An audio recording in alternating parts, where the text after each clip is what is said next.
And welcome back to Coast. George Norrie with L.A. Marzulli will take your calls with L.A. this hour. His website is linked up at coasttocoastam.com. And we've got the trailer of his film Cattle Mutilations at coasttocoastam.com. Do take a look at it. L.A., you wanted to talk about a scenario before the break. I'll let you jump right into that. Thanks, George. Appreciate it. So Chuck Zukowski and I are towards the end of the film, end of the interview. And I've known about the human mutilations, and it's very, very disturbing. Travis Walton hinted at that. Other people have seen it. But Chuck told me about a case in Canada where their version of a highway patrol guy, the Mountie, comes up and sees a car pulled over on the side of the road. He goes over. There's a woman kind of like with her head down, sort of slumped over the steering wheel, and the officer knocks on the window. There's no response, and so the tow truck guy comes, they open up the door, and the woman, when the coroner gets there because she's dead, they look at her, and her chest, she's been mutilated. And we've heard this before, and that this is where it really goes off the rails at this point. So this is nothing, these are not our benign space brothers, our benevolent space brothers who are here to help. This is something, a wing of ufology, a part of ufology, which is very dark, very disturbing. As I said earlier, there are no happy endings. Chuck takes a gun wherever he goes when he's out in the field looking at mutilated cows. I mean, he just, he's equipped. He's not fooling around because you don't know what you're going to come up against. And it's not chupacabra. It's not. It's something else. And Chuck believes, as I do now, that these animals are placed. They're not dropped. They are placed down. And the reason why Chuck believes that is because once he was standing on the back of his pickup truck, later on the drone showed it, and you could actually see the depression from the craft as it comes down and places the animal back in there. So, yeah, it's very disturbing. L.A., might these ETs that are doing the cattle mutilations be the fallen ones from the Bible?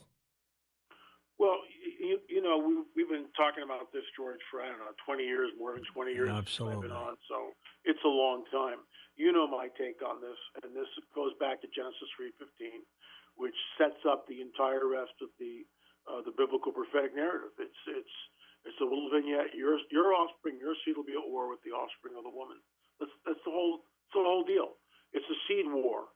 It's a seed war, and it manifests all throughout the pages of the book. And people don't get it because it's been almost, in some ways, it's been deliberately obfuscated by the powers that be to keep people from understanding.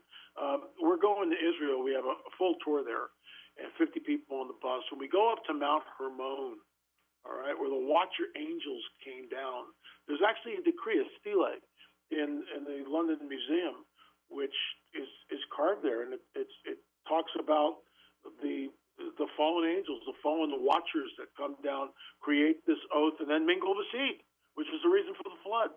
This mingling of the seed has gone on for millennia and continues to go on today. This is why Jesus warns us. It'll be like the days of Noah when he returns. And again, people, I'm not being religious here. I'm telling you what prophecy says 2,000 years. Why would he say that? Why would he say it'll be like the days of Noah? Well, what differentiates the days of Noah? The presence of the Nephilim, the commingling of the seed. The Nephilim are the unholy union, the offspring of women, earthly women, and the Watchers, and they combine the genetics to create this hybrid entity known as the Nephilim. And you know that that's part of our work. I mean, we have a whole series on that. There's 8 films in that series right now on the trail of the Nephilim. We're working on 9 and 10. So, we're on the trail. It's all interconnected. And it's once a person does a deep dive and they start to connect the dots, it's mind-boggling. Let's start with the calls, L.A. Let's go to Pat, truck driving in California on the wild card line. Hey, Pat, go ahead. Hey, George. Appreciate the show and everything you do and keeping us up out here overnight. Thank you. LA, I love, me and you have a very similar theological standpoint on things. And I just had a quick comment. we know that the blood has been tainted with since the beginning. There's life and death in the blood. It speaks of in the Bible.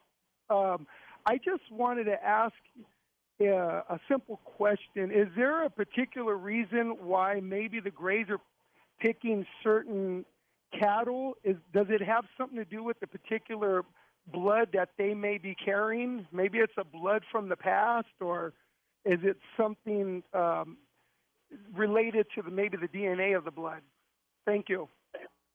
Thank you, Pat. Appreciate it. We don't know. If I weigh in on that, it's complete conjecture. Why Rancher Miller? Why is he hit with 16 mutilations and the rancher right next door isn't? He's never lost a cow.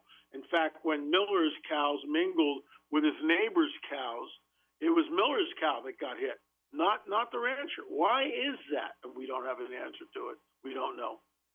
Next up, Cornelius in Alexandria, Louisiana. Are you still around?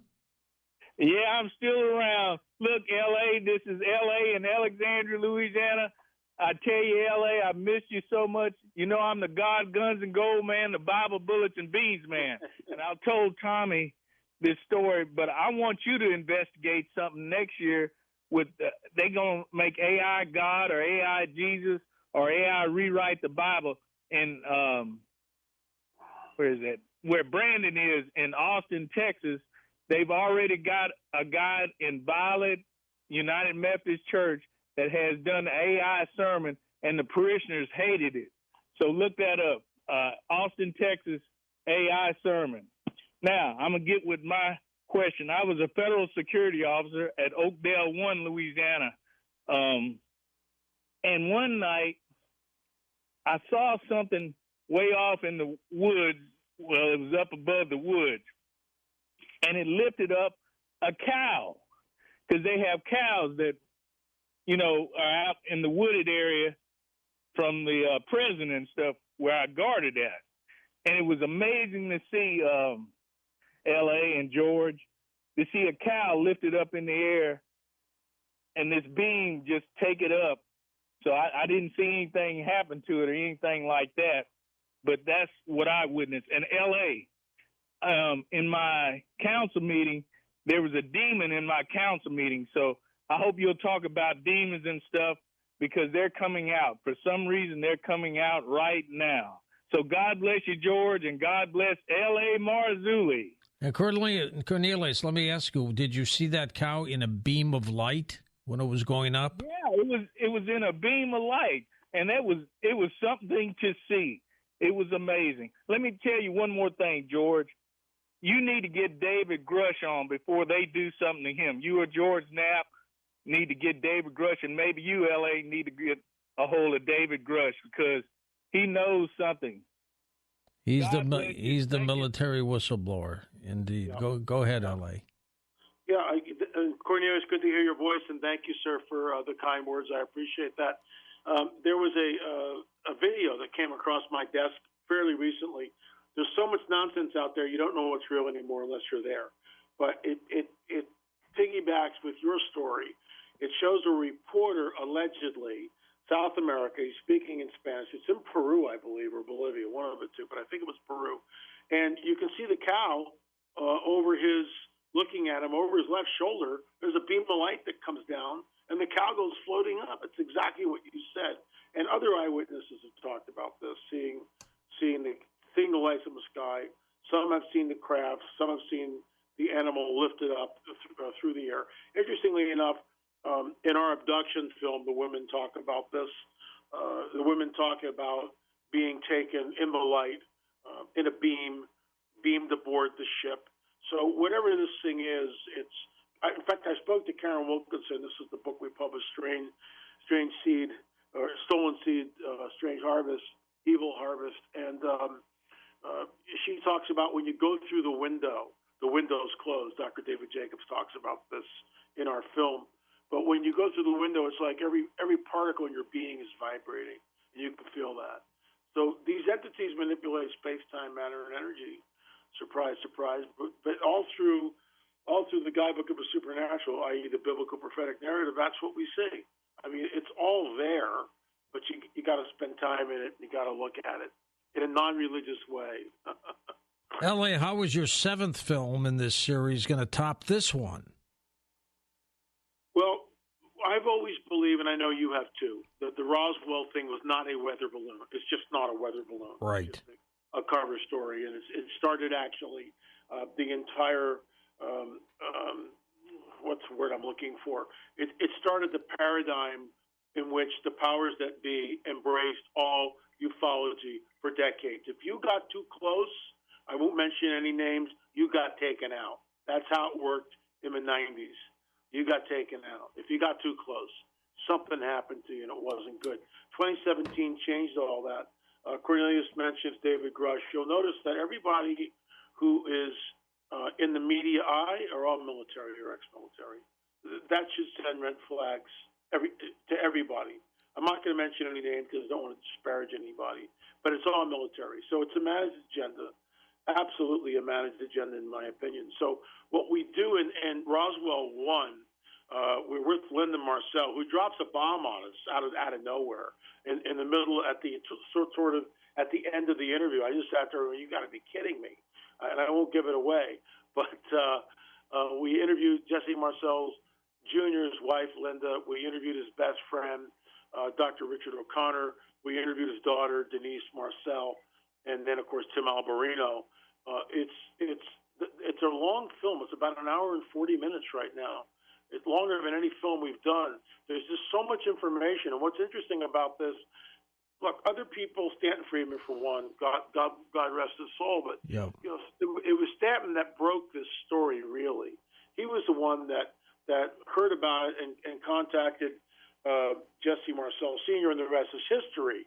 Well, George, we had some really interesting things happen when we were in Roswell.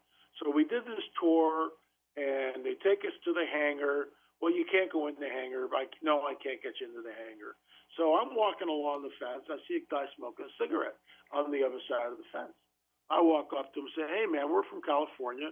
We're really a small film crew. There's only like 3 of us, 4 of us, whatever. Can we get in? He goes, yeah, come around the front door. Let me see what I can do. So we walk around. At this point, I'm running, and we get to the front door. Everybody else catches up with me, and we're in the waiting room, and his boss comes up and goes, yeah, let me talk to my boss. So he calls his boss. It's all on film. Calls his boss. Boss comes about 20 minutes later, invites us in, sits us in the conference room, and lectures us about what he knows. And then we go, George, we were inside the hangar where all the stuff was stored. Wow. Was it an eerie feeling? It was like going back in time. I mean, it really was like going back in time. And they took us back to the back room where allegedly the bodies were stored, which was just really strange. And we also went out to the debris field. And I'm not going to give it away. I'm just not going to give it away. But let me tell you something. We found something, and I'll just leave it at that. Did he say anything to you in his lecture to you two? Oh, yeah. He knew the whole story, the backstory. He's a believer like we are in the sense that the wreckage was stored there. We also have a deathbed confession, which is in the film, by 2 caretakers for Colonel Hill. Riveting information. This couple attended Colonel Hill end of life, so they knew him for 2 years, and it was like a deathbed confession. Where have we heard that before? Deathbed confession about a month before he died. Colonel Hill was OSS, forerunner of the CIA. When the Roswell crash happened, he was flown into Roswell because one of the aliens was allegedly alive, and he tried to make contact with it. All this is in the film. The report from, again, it's secondhand information. It's not Colonel Hill, but Colonel Hill told Jim and Carolyn Rankin, and it's in the film. We also, in Roswell 1, there's a woman and I know you know about the nurse that goes missing. Well, this is 20 years ago. Yeah. She's in a hospital with her husband, and a nurse comes in, and they strike up a conversation, and one thing leads to another. Where are you from? Well, I'm from Roswell. And she leans over and goes, "Is there any truth to that?" And the nurse goes, "Well, I got there shortly after the event. Get this, George, but the nurses who were there were shipped off to a convent." A convent? A convent, because they were never seen or heard of again, as far as we know. I may be wrong in that. We also talk about in the Roswell film, The Telegram, that I think it's Rudiak discovered. I mean, General Ramey's holding this thing in a very cavalier way, because he's thinking, well, nobody can read this thing. It clearly says disc and bodies, and it's all there. We also drove by Wright-Patterson Field and jumped out of the car and filled it right fat, just the signs, just so we could have it for B-roll. But we got some of that too, which is just amazing. The place is huge. If you've never been here, the place is just sprawling. And of course, according to Colonel Hill, deathbed confession, that's where all the wreckage was taken. According to our contact at the hangar in Roswell, he also believed that everything was flown to Wright-Pat. So, there's really nothing new. For those of us who have traveled in this, it's other researchers have, picked over the bones. But I think from our standpoint, we do two things. We get into trying to clear the Marcel name and dispel the absurdity of the weather balloon story, which was a complete cover-up, which that set the paradigm in stone. They lied to us. And then the cover-up continues to 2017. Tucker Carlson commanded David Fred. You can actually go before that, the New York Times article. But it really breaks on Tucker, and that's where it starts to go viral. And now we've got David Grush. And this is, George, you and I have known this forever, absolutely forever, because we're students of it. Grush says, yeah, we have biologics. And nobody bats an eyelash?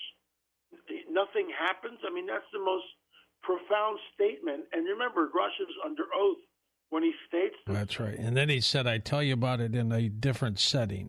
Exactly, which I'm sure he told Mace what's going on. I believe at some point, and I asked this to Dr. Richard O'Connor and asked it to all of our people that we interview, Denise Marcel and Linda Marcel and all this stuff. And she gave us some real candid photographs, and we show those in the film. So this is sort of a different take on the whole incident. We're looking at it through their eyes. So how did it affect the family? And it affected the family in a very deleterious way, if I can use those words. But I mean, it did. It impacted the kids. In fact, Linda was even telling us, Linda Marcel, Jesse Marcel Jr.'s widow, that the kids, when they went to Roswell, one of the daughters was just freaked out with all the costumes. She still won't go see the movie E.T. So it really impacted their lives, and to think that Jesse Marcel Sr. would mistake a weather balloon for crashed UFO wreckage is just, I mean, it just doesn't hold water. But then I'll just give you a little bone here, because this will be in Roswell number 2. We interviewed a gentleman, and I'm not going to give his name out right now, but he found 3 military buttons out in the debris field, 3 of them. And he had them analyzed. They're aluminum, and they're circa 1940 to 1950, and they're from fatigues. What the heck are they doing out there? And they're always buried, George. The artifacts are not on top of the surface. They're buried like 8 inches below. Exactly. Strange stuff. L.A., we're going to come back and take final calls with you in a moment on Coast to Coast AM. And welcome back to Coast. George Norrie with you. L.A., including with the late Richard Shaw. How many films do you think you have put out so far? There's 28 in our catalog right now. Good for you. Yeah, That's and growing. Good for you. Let's go to final calls. Charles in Sebastopol, California is with us. Hey, Charles, go ahead, sir. Hi, L.A. We actually met in Texas. We both spoke at an event there a couple of years ago. And I was very much impressed with the caliber of information you produced. Even if we don't agree with all the religious aspects, I completely support the quality of what you've done. So this is what comes to mind. If these things are happening, and I do believe they are, these mutilations have been going for a long time, you were saying that this was partly to install fear. Now, why would that be? What's the motive to create fear? In other words, by leaving these corpses in the approximate area, the theory that you proposed was that this was to make sure that we were afraid. of these things going on or what it might represent. What would be the motive for that? The motive is simply this. The calling card of the dragon is always to rob, kill, and destroy. That's his calling card. I'm not making this stuff up. It's rob, kill, and destroy. He moves in fear. Fear is what he does. A person can either live in fear or live in faith. The two are mutually exclusive from one another. If you have faith, then you can't possibly have fear. The two are mutually exclusive. So the calling card of the dragon is always one of fear, always one of fear. Rob, kill, and destroy. That's what he does. And he does it deliberately. He does it on an ongoing basis. All we need to do is turn on the 6 o'clock news, you tell me. From him, death entered the world. That's where it comes from. Death entered the world. You can believe that or not believe it. I don't care. But I mean, I do care. But it's not. This isn't a canard. This is something so serious. The dragon ushered in death. And when Jesus, and I'm not, this is not religion. You mentioned the word religious. It's not religion. That's not what we're talking about. We're talking about supernatural entities which are battling. When Jesus dies, and he's the firstborn of the dead, the Shroud of Turin speaks to that. It's not a hoax. It's not an impression that was done in the Middle Ages. It's the calling card of God, and it shows the resurrection. Jesus is the firstborn of the dead. Why does he do that? Why does he do that? Because that's the protocols of the heavenly war. That's the protocols. He's the firstborn from the dead, so that he may be preeminent in all things. So death comes into the world, and Jesus, think about this. When he dies on the cross, the body is put in the tomb. He's separated from his body. His spirit and his soul, where did they go? They go down to the deepest, darkest dungeons of Tartarus. Who is chained there? The fallen watchers from the time of the flood. And that's when he says, no jailbreak, you're not getting out. That's where the victory happens. Then he goes back into his body, rises from the dead. He's the prototype. He's the prototype, firstborn of the dead. There it is. I mean, it's the most profound event in human history, in my opinion. L.A., do we know if the incisions were done with surgical instruments or lasers? Chuck talks about a cold laser, which is a possibility. It's not a laser as we know it. It would be a cold laser. We're looking at technology, which we just kind of scratch our heads and wonder. On the other hand, I would believe that certain parts of our military know all about it. That's conjecture, but that's what I think. You may be right about that. Joe, Long Island, New York. Hey, Joseph, go ahead. Yeah, hi, L.A. Glad you're doing okay. Two quick questions. You said that there's definitely hybrids among us. Would you speculate a handful or a larger amount of hybrid people? The second question would be for someone, say, on foot in a given town or city, do you think crossing the street could mean you're crossing into a side of street that has angels or demons? Do you think that they're that present for someone on foot, say, in Vegas or a city or a town? I've been in situations where the oppression was palatable. I mean, you could feel it. I've also been in situations where the opposite occurred, where you could feel the presence of the angelic, which is different than the other side. There are certain charged areas. We were filming at the Great Circle Mound in Ohio several months ago. All of us got hit. All of us. Fritz Zimmerman was there. My business partner, Gil. Jim Peterson was there. We had other people that we were interviewing, a mathematician, a world-class surveyor. Everybody got hit. I mean, everybody got hit. What I mean by that, you could feel the oppression. As I walked into the Great Circle Mound, which is typical, I got brain fog. I was in a long barrow in England with Hugh Newman, and I'm interviewing Hugh inside the long barrow where they found elongated skulls. And about 10 minutes into the interview, I'm getting hit, and I know what that is. I look at Hugh and I go, I got to get out of here, guys. I can't do this. I walked out of a long barrel, sat in the sun for about 15 minutes, eventually lifted, but I never went back into the long barrel. So these sites are charged. There are entities in and around them. There's no doubt about it. They are gateways. They are portals. The stuff that comes through them are not good. I mean, America's Stonehenge is a perfect example of that. To Baal of the Canaanites in dedication. What the heck is that doing in New Hampshire? Yeah. So it's this stuff is deep, and it's global. And his other question: there's no way to speculate on how many hybrids are out there, is there? No, there isn't. I mean, I that's why I really didn't answer it. There's just no way. We've had accounts, not a lot, but they're there. Alan Matthews in our film had an encounter with Diane, her eyes shapeshift, and the whole deal. We've had others. I've got some from a game trail, which is what the heck is that? I mean, it looks like a Nord. It looks like a tall white on the game trail, and it wasn't there. And it's light swirls, and it's 47 degrees, and it's wearing some kind of a shirt which I've never seen before, and it looks right at the camera, and the eyes are rectangular. I mean, I've reported on this, so it's I mean, we're not getting a lot of reports, George, because it's being held back, but there are some. Let's go west of the Rockies. Linda's with us in Colorado. Hey, Linda, go ahead. George, in L.A., about 28 years ago, I found the back half of a black cat that had internal organs, it seemed like, were still in there. No blood, no insects or anything around it. And it looked like it was clean cut, not like from a coyote or a hawk or an eagle had gotten to it. And it freaked me out, but then people told me it was probably just a hawk or something or a coyote. Then 10 years later in my backyard, I found the back end of a rabbit.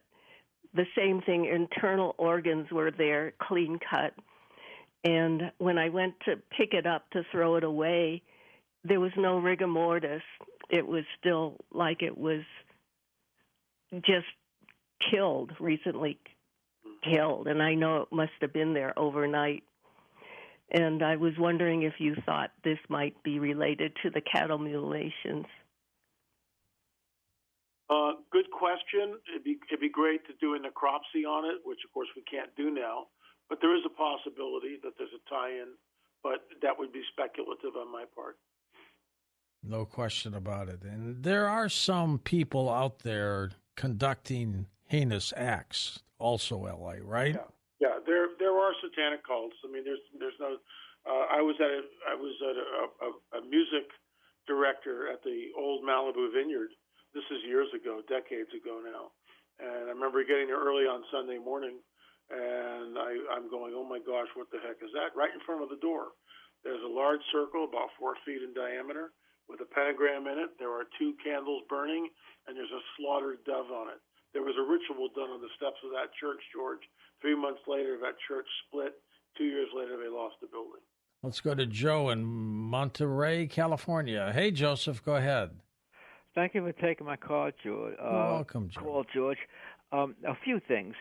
Number one, that's psychological warfare, by the way, terrifying people with the cattle as well. They need the blood. It's very high in oxygen. It delivers a lot of oxygen. And the hybrids, they need that. They're very anemic. That's important to know. Also, that they have problems with cancer. There's one thing that they do have a problem with, and that's nursing them as far as the human element being love.